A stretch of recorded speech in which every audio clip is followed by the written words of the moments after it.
Welcome to the Allan Small Financial Show.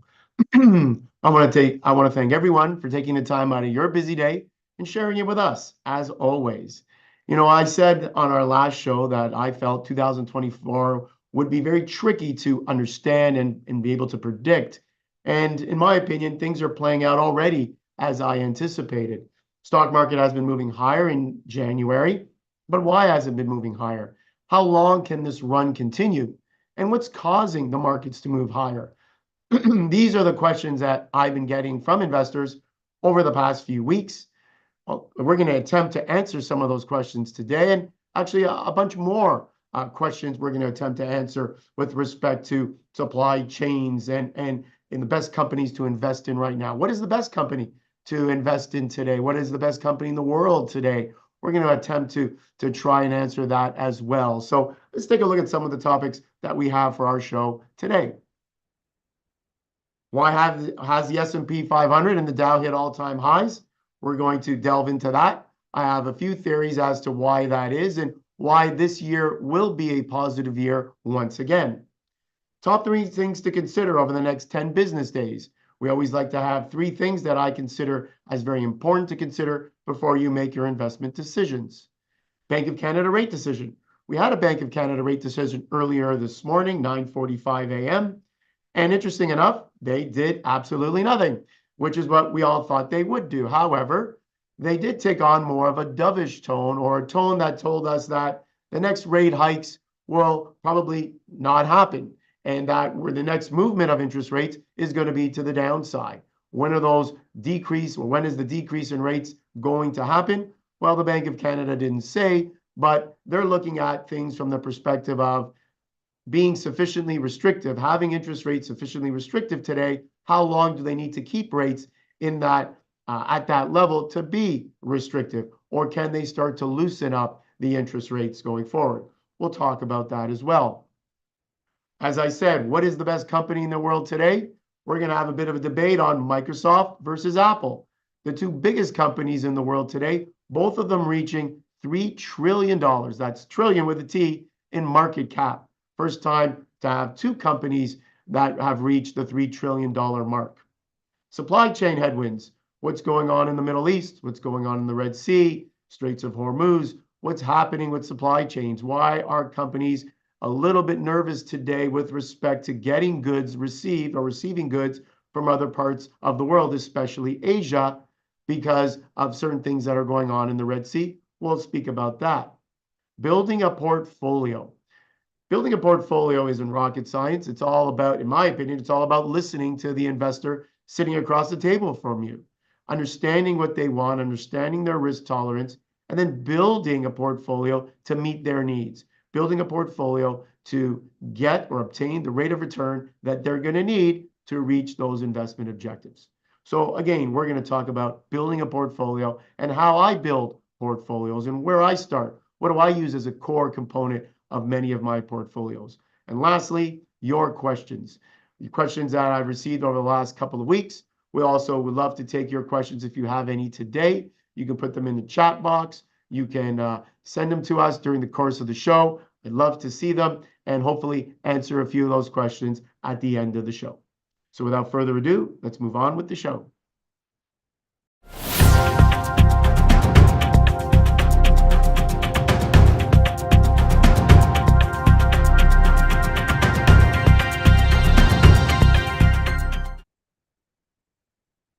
So over the last few weeks, I've been getting a lot of questions on, how high can the S&P 500 go? How high can the Dow go? They've both reached all-time highs early on in January, early on, obviously, in 2024. Something that I anticipated would happen this year, but perhaps not as quickly as it came about. We have a couple of charts to show right off the bat here with respect to the S&P 500, and you can see here how high the S&P has gone. It's gone past the 4,800 point mark. I believe 4,796 was the previous all-time high, and we're getting closer to the 4,900 point mark versus the previous high. So we've blown way past previous highs. On the Dow, you can see the same thing. We have a Dow chart here, the Dow Jones Industrial Average, which again is made up of just 30 stocks, but you can see how it's reached an all-time high as well this year, again approaching in and around 38,000 points. Hard to believe that back in, well, maybe just 30, 40 years ago, the Dow was maybe 1,000 points, and here we are at 38,000. And so when I say that the one thing that we do know is markets go up over time, you can clearly see that this is the case. So why are markets going up currently? Well, in my opinion, I think for two reasons. Number one, as I mentioned in the fall of last year, we didn't really need to see rate declines or rates coming down to see new highs or for the market to go higher. All we needed to know is that central banks were no longer pushing rates higher, that central banks would no longer have any interest rate increases.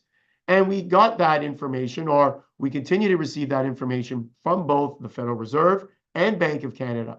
Both central banks have now pretty much said that the next rate movements will be to the downside, will be an interest rate decrease.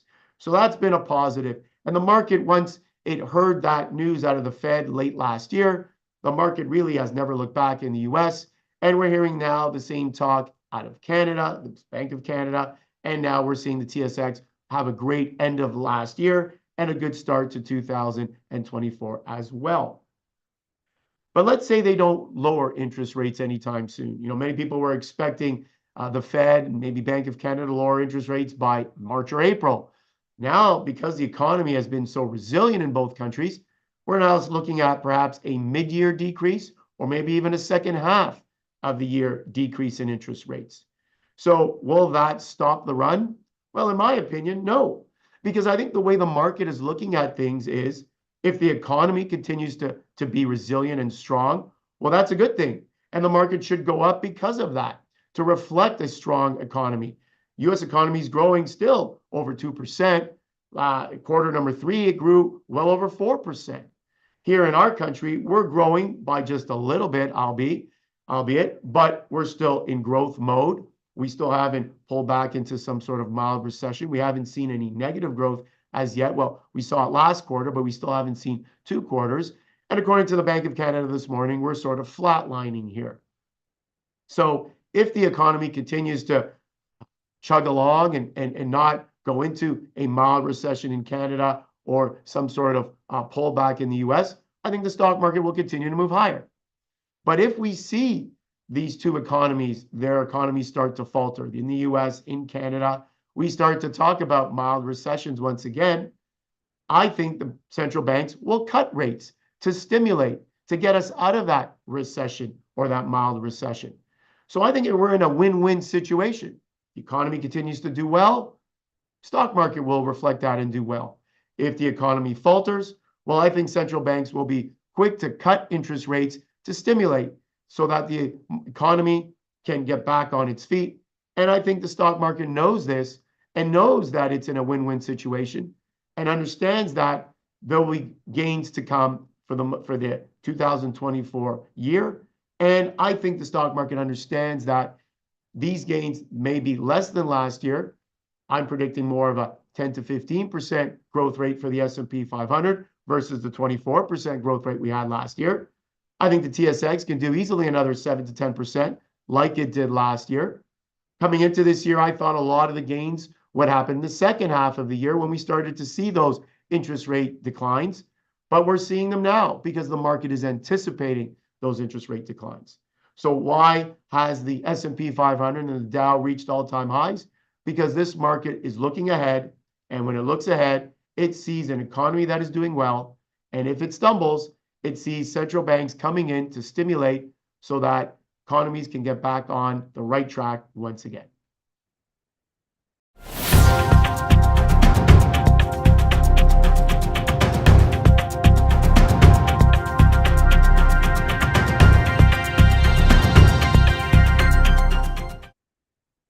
So now the part of the show where we talk about 3 things that I think individual investors should consider, focus on before you make your investment decisions over the next couple of weeks, 10 business days.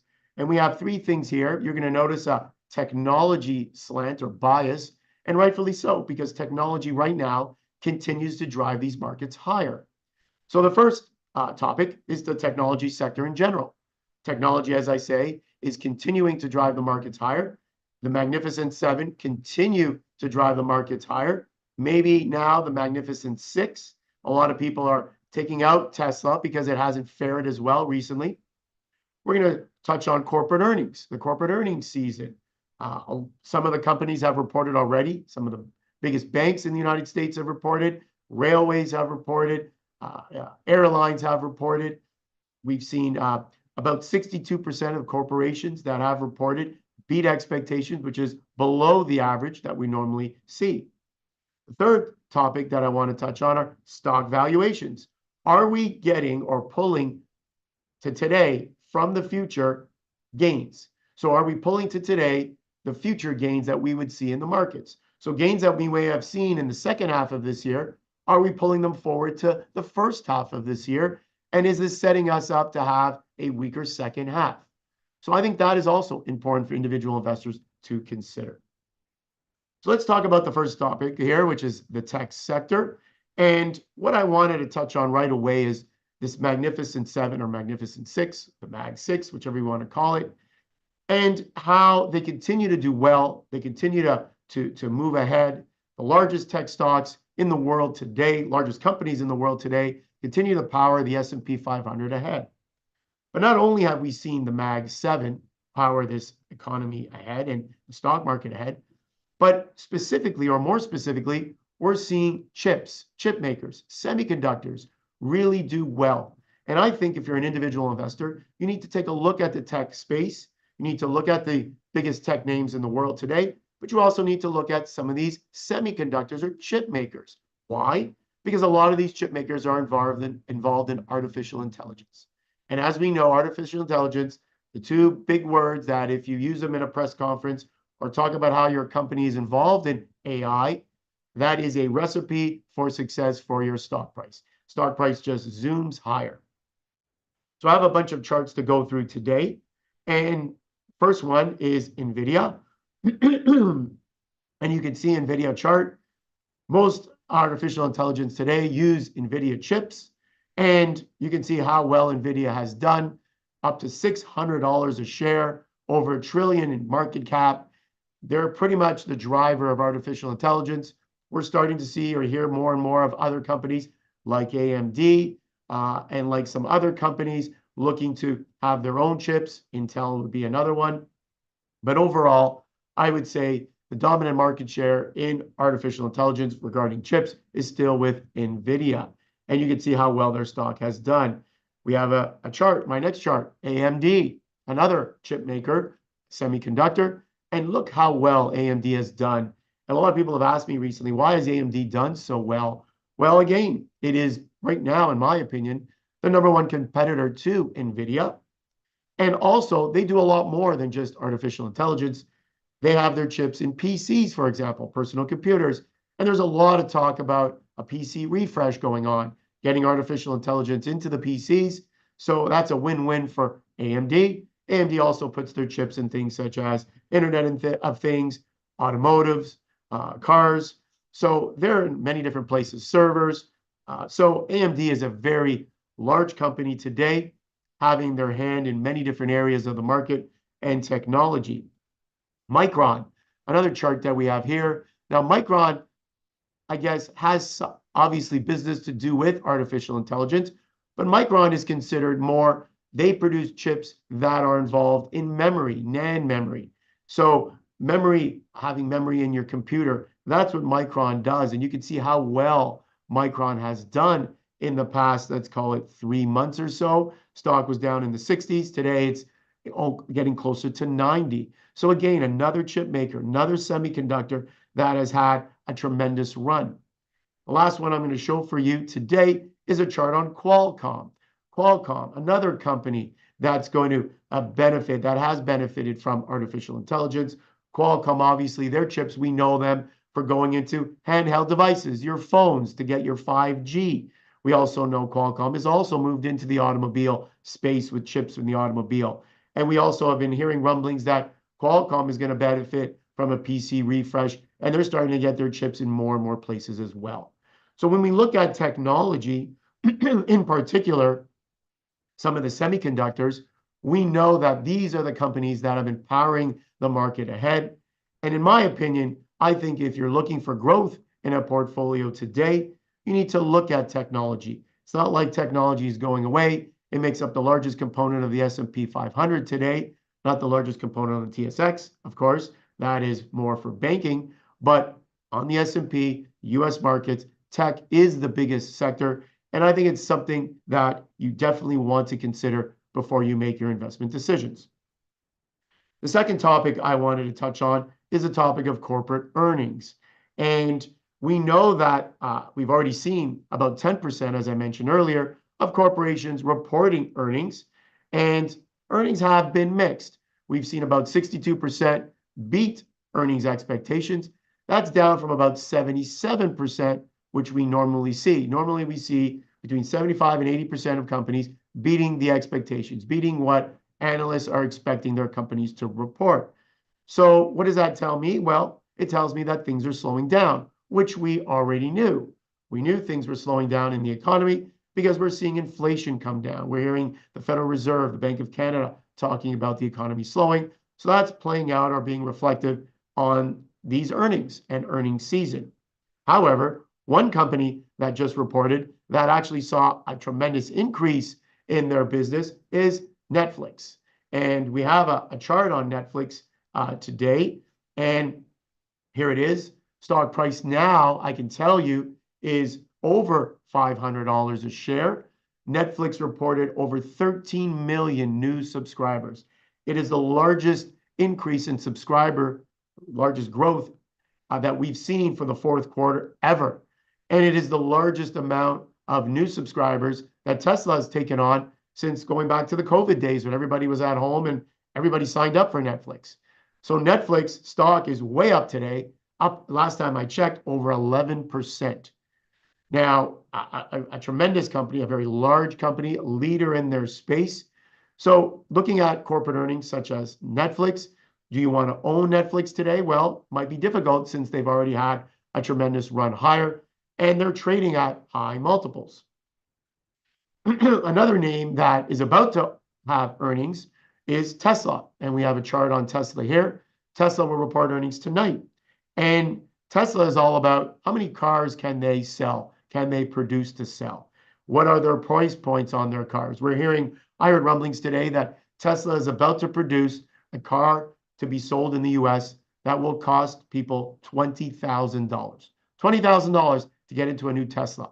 That's unbelievable. That means it probably cost us $25,000, $30,000 to buy a Tesla up here.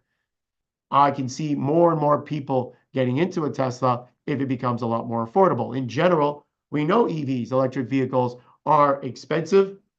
We've heard from Maureen Harkwell late last year talking about how expensive EVs are and some of the complaints that we've seen with respect to electric vehicles. We also know that Tesla is losing some market share in China. We've seen Tesla, which once upon a time had over 90% market share, now down in around 60% and maybe even lower than that. So Tesla is trying to find ways to stay competitive, to be more and more competitive, and to sell more cars. So their earnings will be crucial. But again, next week, we're going to have the big tech earnings. We're going to have Microsoft. We're going to have Amazon. We're going to have Google. Those earnings will go a long way as to how the tech sector performs and also the market as a whole, the S&P as a whole. I think Apple is shortly after that as well. And we know Apple, Microsoft, tech earnings, biggest companies in the world, very important to the stock market. So before you make your investment decisions, keep in mind some of these corporate earnings. Listen to what the CEOs are saying on their conference calls. Listen to what these companies are reporting, their top line, their revenue growth, and their bottom line, their earnings per share. So when you factor out the expenses and how much they're paying, how much are they earning bottom line? And I think that is very important before you make your investment decisions. The third topic I wanted to touch on, and I've touched on this many times, but we're kind of taking a bit of a different slant to it today, are stock valuations. Have we pulled forward the gains of, I guess, 3-6 months from now? Have we pulled forward those gains to today?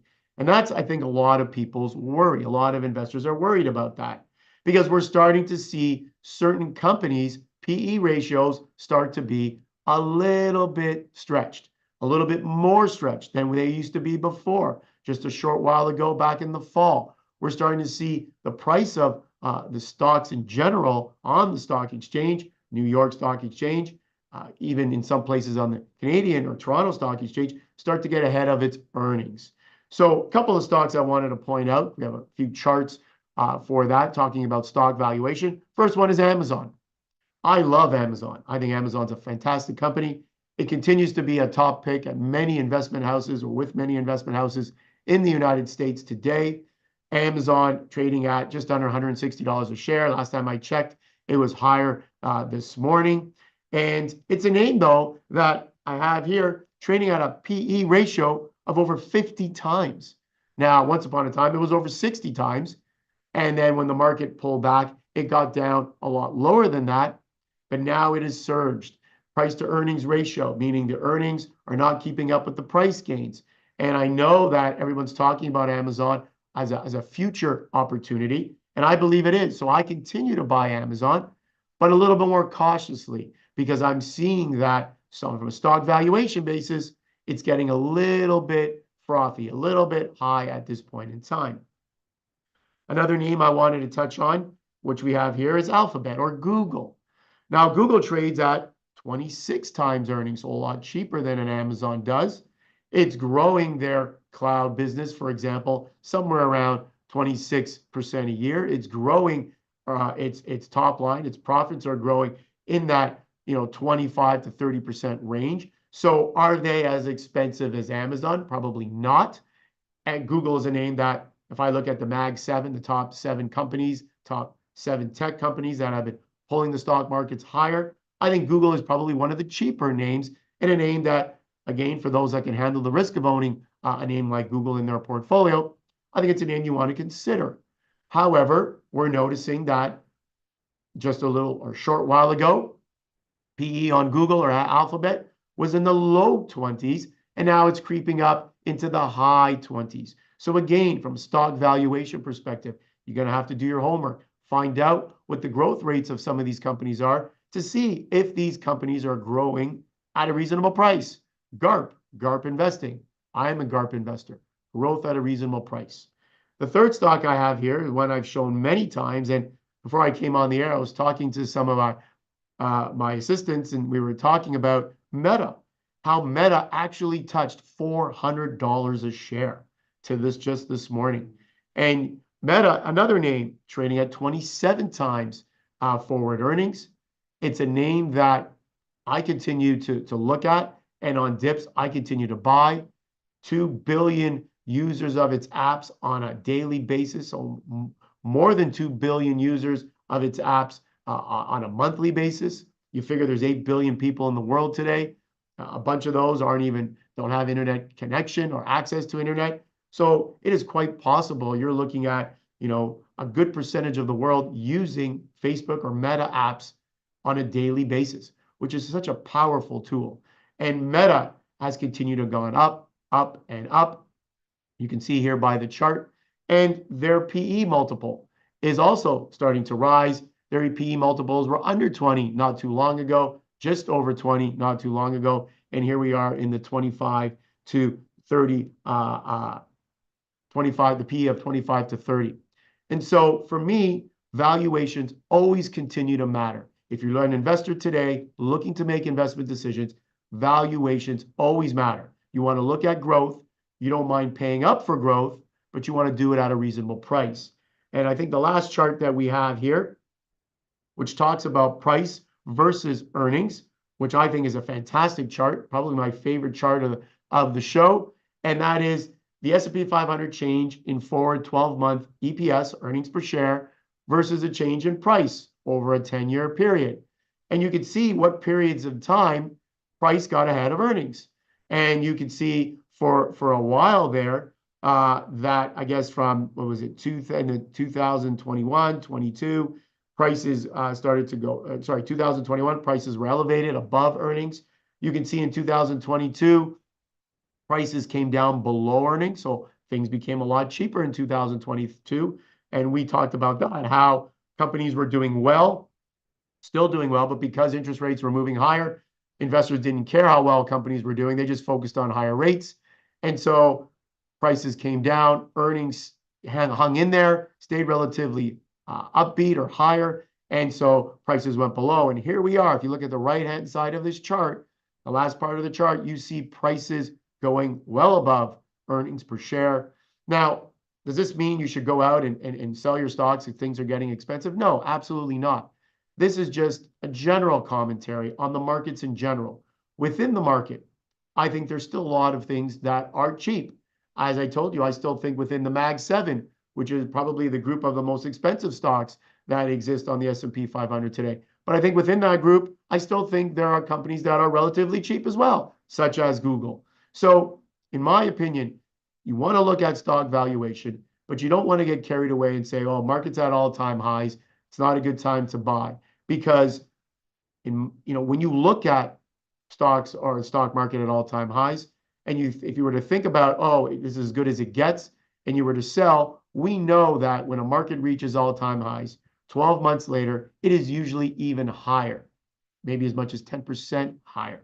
And we know that markets go higher over time. So if you're about to sell just because we reached a high point, I think that is a mistake. I think you want to evaluate your companies on a constant basis. You want to make sure you're buying businesses, buying investments that are trading at a reasonable price that are showing growth. And I think if you do that, and if you do your homework on stock valuation, that is the best recipe for future success.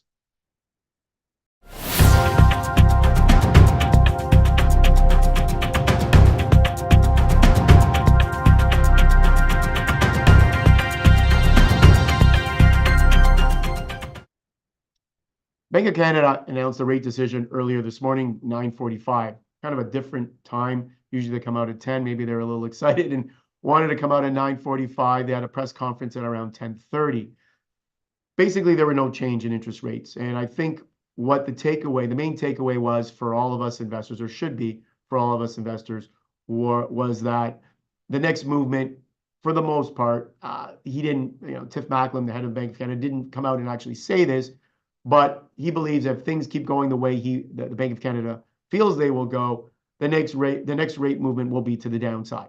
The question is now when and how many rate cuts will we see? And we've talked about this on the show before. I think the first rate cut won't happen until mid-year, so the back half of 2024. And I think you're going to see maybe 2 to 3 rate cuts over that period of time. What would cause rate cuts to happen sooner? My opinion, as I said off the top of the show, if the economy were to falter and to fall a little quicker than the Bank of Canada anticipates or we all expect. So rate decision, really, there was no surprises there. We have a chart here that shows where the Bank of Canada is today. And you can see here, it's at a 5% rate, Bank of Canada rate, 5%. You can see on the far or the right-hand side, they have not raised interest rates and now in 4 meetings. I think the most important thing to understand with a 5% Bank of Canada rate, is that inflation is still in and around just above 3%. So there's almost a 2% wiggle room, if you will, for the Bank of Canada to lower rates. They can lower rates easily a point, in my opinion, get it down to 4%, and still be well above the inflation rate. Bank of Canada also said this morning, or reiterated its belief that inflation will get down to their 2.5% rate by sometime in 2025. The bank believes that this year we might see a 2 number or an inflation rate with a 2 in front of it, but it won't reach its target until maybe mid-year 2025. So Bank of Canada continues to say, however, that should things change, should we see a spike in inflation, that yes, they would be forced to raise rates again. Now, before everybody gets excited and alarmed, they don't think that's going to happen. Neither do I. But of course, they always put that in their commentary. And another great chart that we found for the show today, Consumer Price Index chart. This shows the different categories and where the I guess inflation is and where it's going up. And you can see here the blue is December and the baby blue, I guess, is November. So you can see shelter is still high. We can't seem to get shelter or housing prices down. Food is pretty much the same as it was in November. You can see the first heading there. The consumer price index itself went up to 3.4%, as we know. You can see that clothing and footwear went higher. Transportation, it was negative in the month of November, and here we are as a big positive there. Healthcare and personal care finally went down. Education went down, and some of the other products that are tobacco products, recreational cannabis and alcohol beverages, that too went down. So you can really see from this diagram where the inflation is being stubborn. And I always boil it down to housing is where I start. The other thing I find interesting is part of the calculation of inflation is mortgage interest. So as the Bank of Canada raised interest rates, mortgage interest rates went higher, which obviously took inflation rates even higher. And it was almost like the self-fulfilling type of situation. The higher they put the rates, the Bank of Canada put up rates, the higher the mortgage rates went, which caused the inflation rate to go up, which causes the Bank of Canada to raise rates again. So it's kind of interesting how that works. But overall, inflation is coming down on both sides of the border. And in my opinion, it's only a matter of time. I'm guessing second half of the year before we see a cut in rates. But for now, the Bank of Canada is on hold.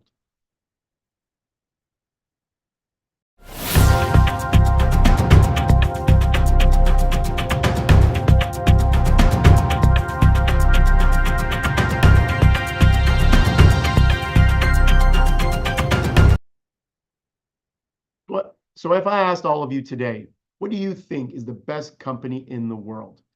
A lot of you are going to probably say right off the bat, Apple, because you're going to think about, okay, best company in the world, largest company in the world, company that you probably see their products the most, whether they're advertised, whether you use all their products, et cetera, et cetera, et cetera. Well, I have a bit of a different take on that. And so wanted to bring to everyone today this whole comparison between Microsoft and Apple. Both companies now are of the same size, 3 trillion in market cap. And so because most of you, if I say, what's the best company in the world, you'd probably tell me Apple. I thought we would start with our comparison, Apple versus Microsoft. Let's start with Apple. And let's start with a chart on Apple. You can see here how Apple has had a good run recently, came down in 2000, I guess to start 2024. It had a bit of a challenge start the year and has recently picked it back up in the month of January. Came down towards, I guess, at the end of December as well. Market cap at one point was below the market cap or value of Microsoft. Microsoft actually passed them for a brief moment. We know that Apple trades at around 29.5 times earnings, so definitely not cheap. You're definitely paying a premium if you want to own Apple shares. But Apple, make no mistake about it, they're still primarily a phone company. They go as their iPhone goes. If their iPhone sells, they do well. They're trying their best to broaden out into other areas.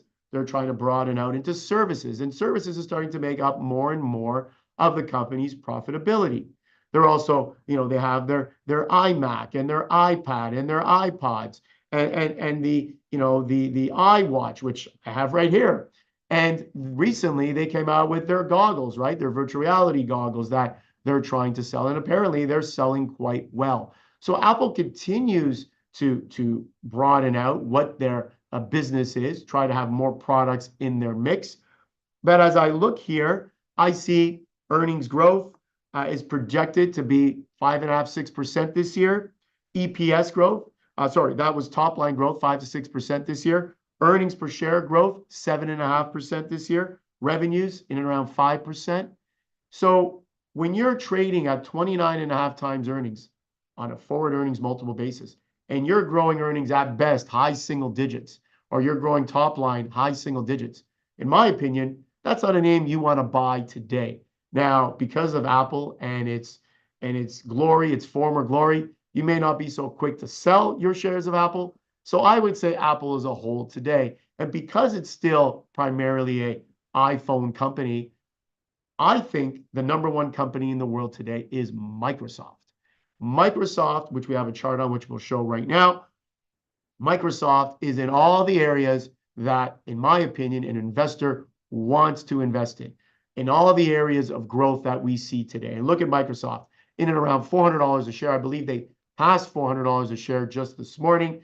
you can see how well Microsoft has done. It hasn't really had much of a lag coming into 2024. It had a bit of a dip, but it has since just taken off once again. Now, for owning Microsoft, you're buying a company that's trading at 35 times earnings. 35 times earnings. So you're paying a bit of a premium, but they're growing at a 25, 30% rate. Its cloud business, which is its biggest business, its Azure, is growing in and around 26%. And as I said, Microsoft is in all the areas you want to invest in as a shareholder, as an investor. They're in the cloud with their Azure. They obviously have their suite of Office products, right? Their Windows, their Microsoft Teams, which competes with Zoom.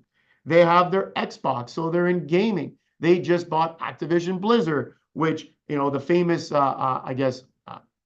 games, which is Call of Duty, World of Warcraft. These are huge games, bringing a lot of revenue for Activision, which has now been bought by Microsoft for, I think it was somewhere around $69 billion acquisition.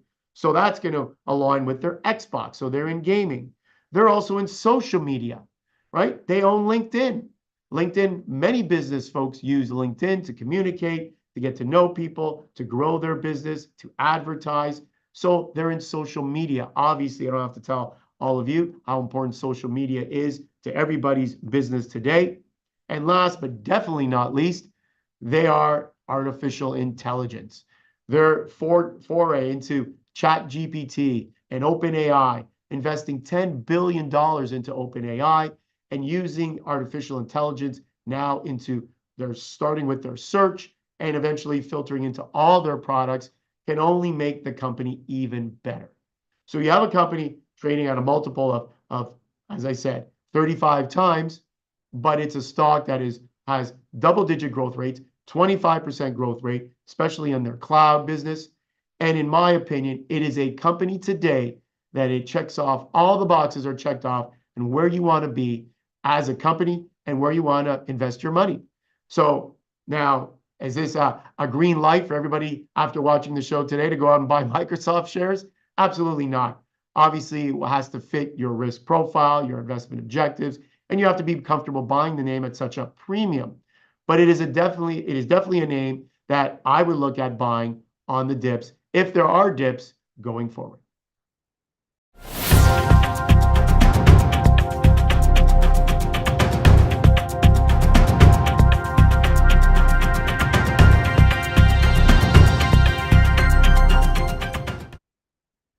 Supply chain headwinds, and this is something I wanted to touch on briefly on the show today. We hear a lot about it, and it has to do with what's going on, obviously, in the Middle East with the war, Israel and Hamas, and what's happening in that area. We've seen the Houthi rebels, a terrorist organization out of Yemen, go into the Red Sea and stop vessels from transporting goods to places like Europe and other places around the world. And if that were to continue, we're going to have, or the world is going to have a more difficult time getting goods on time, getting the supply of goods that we need to keep inflation down, of course, but to offer to individuals. We're already hearing companies like Tesla say that they've had to slow down production or even stop production on some days out of their factory in Germany because of the slowing down of the supply chains. We have a great chart, or not even a chart, it's actually a picture of this right now. And you can see here where the issue is. You can see there the Suez Canal. You can see the blue line represents what vessels are having to do right now to get through and get to Europe. The much easier route would be to go through the Red Sea, through the Straits of Hormuz, Suez Canal, and into the Mediterranean in Europe. And, much quicker. I've been told that it could take as much as 2 more weeks to go around the Cape of Good Hope, which is Africa, and go all the way around the other side. So for me, it's all about supply. And can we get the supply of goods to where it needs to be? We saw during COVID, that was a huge problem. One of the main reasons, as I've said on many shows, why we saw the rate of inflation tick higher, because we had the demand, but there just wasn't enough supply to meet the demand. And so the hope is that with the United States and allies of the United States, whether it's the British, whether it's the Canadian, us here in Canada, or any other countries, that they're going to clamp down on what's going on in the Red Sea. We've already heard that the United States has had many strikes on the Houthi rebels to try and get them to stop with these raids on these vessels.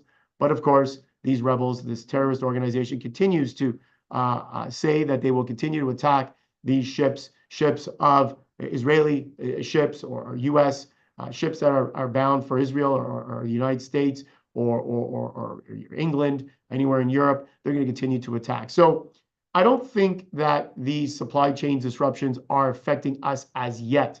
But if things were to escalate, if the war in the Middle East right now were to escalate to other areas, if this were to be more of a regional, a larger regional war, then definitely you could see supply chain issues start to pop up. So something to keep an eye on going forward. But for now, the hope is that between the United States and their allies, that they will clamp down on this terrorist organization and keep them from attacking these vessels and keeping these vessels from reaching their final destination.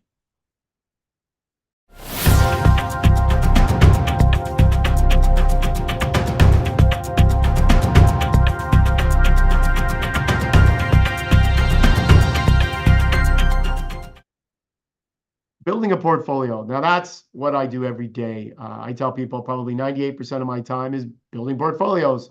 If not, I'm in front of a camera talking to you. So other than talking to you, as we do every 2 weeks, and appearing on BNN and CP24, and I'll actually be on CP24 in a few hours talking about the Bank of Canada rate decision. But other than that, I spend most of my time, or all the rest of my time, building portfolios. And really, portfolios, in my opinion, is up to one thing. That's you, the investor. You want to understand and know the investor. We call it know your client. We want to know their time horizon. We want to know what risks they're willing to take. We want to know what they want their money to do for them, their investment objectives.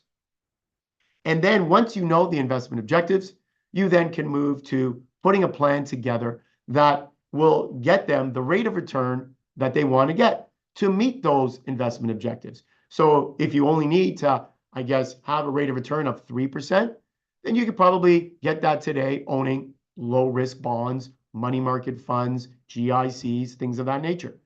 But if you know that over time you need some growth, you need to start making returns of greater, let's say, than 5%, then you're going to need to have some part of your portfolio growing in the markets, either through mutual funds, ETFs, or individual stocks. So building a portfolio is all about understanding the investor and then building a portfolio to match what the investor is looking for. And when you build a portfolio, you obviously put in a lot of diversification, a lot of hedges. I can tell you today that portfolio you build over the last few years is quite different than the portfolio you would have built maybe 20 years ago. The word technology 20 years ago was something that people thought of as high risk. And I say today, technology represents not only potential for growth, but potential to play defense as well, to protect your portfolio. I have a couple of charts that actually show this.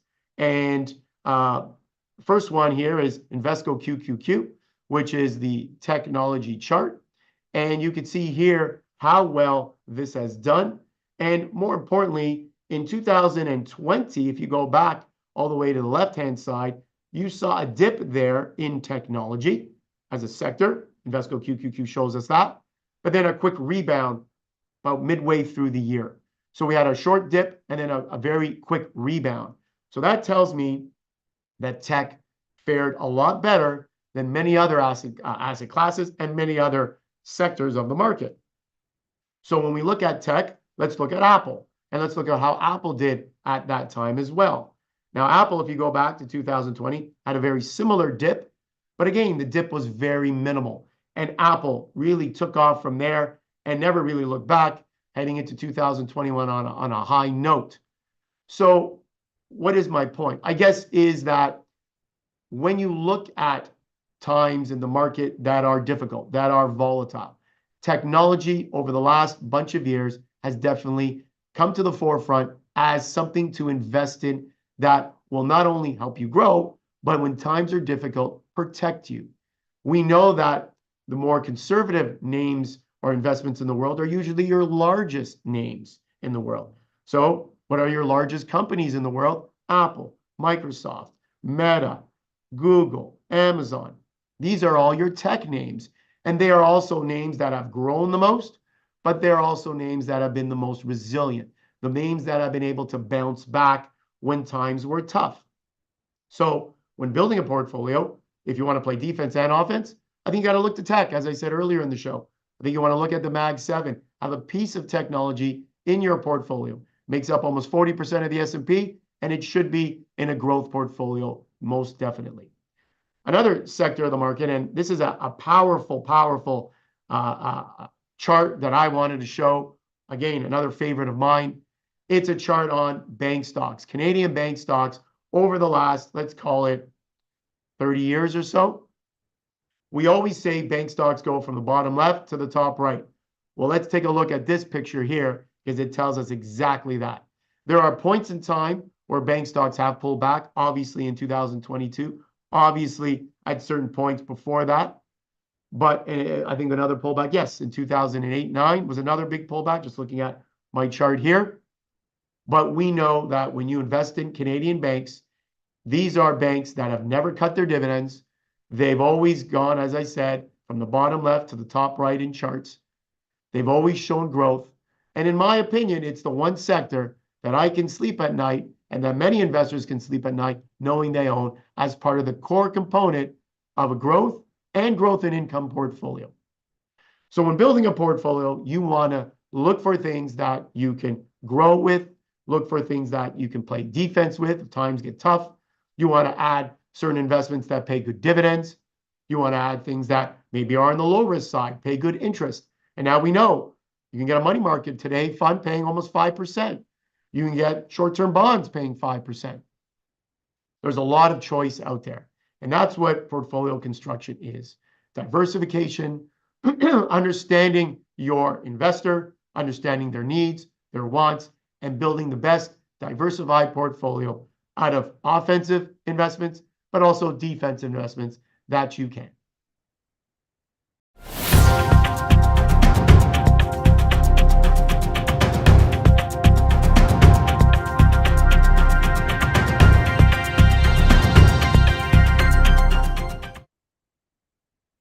So now I want to take your questions. I know we've gone a little longer today, and I know we got a bunch of questions here to answer that have come to us over the last few weeks. I thought I'd just get to one very quickly. It actually has to do a lot with what we just spoke about, portfolio construction. Is it a good idea to focus on one sector that you know or understand well when creating a portfolio? I guess the short answer to that is not really. I think you want to be diversified when you build portfolios. I think you need to look at many different sectors. You want to take a bottom-up approach as well as a top-down approach. You want to look at what's going on in the world with respect to interest rates, inflation, supply chains, all the stuff we touched on earlier in the show. But you also want to look at companies that are doing well, that are reporting good earnings. And those companies will be from different sectors. So yes, if you're knowledgeable of one sector, you may want to have some of those names in the portfolio. But I think you want to be diversified in your investment selection. Look at many different types of sectors when you're creating a portfolio. So with that, I want to thank everybody for joining in today. I hope we were able to give you some information that you could take away before you make your investment decisions over the next couple of weeks. Information that maybe has answered some of the questions that you've had over the last few weeks since we had our last show. And I look forward to seeing all of you in 2 weeks today, same time on February the 7th, where we will talk about other topics, other questions, address other questions that you, the investor, may have. So until then, happy investing.